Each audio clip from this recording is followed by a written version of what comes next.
जब कोई जानवर हमें नुकसान पहुंचाने की कोशिश करता है तो हम इंसान उसे पकड़कर पिंजरे में बंद कर देते हैं या फिर उसे मार डालते हैं। करंट सिचुएशन में कुछ इसी तरह धरती भी हमारे साथ कर रहा है। टेक्नोलॉजिकल एडवांसमेंट की हाईएस्ट लिमिट तक पहुंचने और अपने आप को धरती की सबसे इंटेलिजेंट और ताकतवर स्पीसीज प्रूव करने की रेस में हमने धरती को और उसके हर पहलू को काफी ज्यादा नुकसान पहुंचा दिया है। और इसका नतीजा ये है कि एक छोटे से वायरस ने पूरी ह्यूमन स्पीसीज को घुटनों पर ला दिया है। आपको जानकर हैरानी होगी कि कोरोना के कारण धरती का पोल्यूशन कम होता जा रहा है और इसमें काफी कुछ इम्प्रूवमेंट्स देखने मिला है। चाइना दुनिया का सबसे बड़ा इंडस्ट्रियल हब माना जाता है और जाहिर सी बात है कि जहां इंडस्ट्रीज होंगी वहां स्मोक, पॉइजनस गैसेस, कोल कंजम्पशन और अल्टीमेटली पोल्यूशन तो आम सी बात है। चाइना हर साल 900 करोड़ टन से ज्यादा कार्बन डाइऑक्साइड गैस एमिट करता है जो दुनिया में सबसे ज्यादा है। लेकिन पिछले 2 महीनों में यह आंकड़ा बहुत ही तेजी से ड्रॉप हुआ है। चाइना की CREA ऑर्गेनाइजेशन की रिपोर्ट के अनुसार पिछले महीने में चाइना के कार्बन डाइऑक्साइड एमिशन में 25% तक कमी आई है।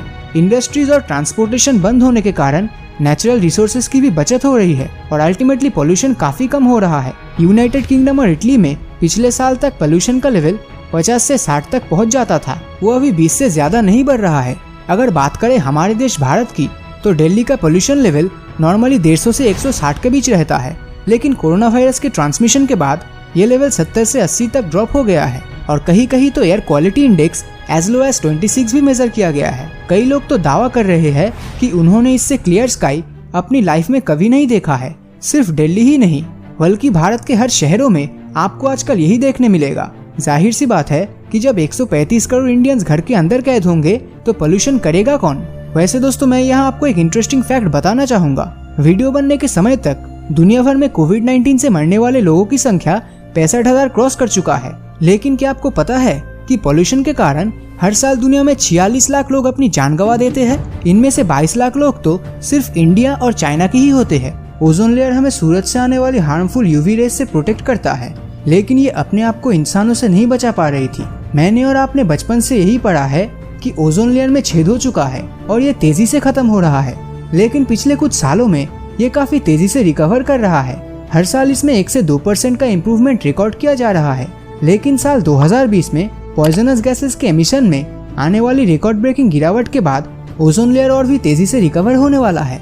वैसे पोल्यूशन से मेरा मतलब सिर्फ एयर पोल्यूशन नहीं था।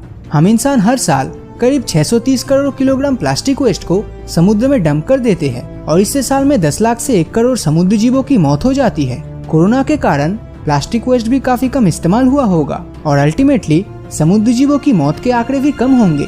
वो सड़क जहाँ कल तक पैर रखने की जगह तक नहीं होती थी और हर वक्त गाड़ियों की शोर गूंजती रहती थी, वही सड़क आज खाली पड़ा है। इससे नॉइस पोल्यूशन भी बहुत ज्यादा कम हो गया है। जैसे कि मैंने आपको पहले ही बताया था कि सारी दुनिया में इंडस्ट्रीज बंद पड़ी हुई है और ऑलमोस्ट हर जगह पे काम रुक चुका है। अगर बात करें माइनिंग की तो ऑब्वियसली कोई भी देश फिलहाल इस पर ध्यान नहीं दे रहा है। अमेरिका भी अपने सबसे बुरे समय से गुजर रहा है। तेल और दूसरे नेचुरल रिसोर्सेज की माइनिंग पूरी तरह से बंद है। इससे न सिर्फ CO2 बल्कि नाइट्रोजन ऑक्साइड जैसी गैसेस भी काफी कम रिलीज हो रहा है। सिंपल सी लैंग्वेज में कहे तो कोरोना धरती को उसके हेल्थ के हिसाब से हर तरह से सेव कर रहा है। ना तो उसके रिसोर्सेज का जरूरत से ज्यादा इस्तेमाल हो रहा है और ना ही उसका एनवायरनमेंट पोल्यूटेड हो रहा है। लोगों ने तो अभी पेड़ काटना भी पूरी तरह से बंद कर दिया है और ओजोन लेयर भी रिकवर हो रहा है।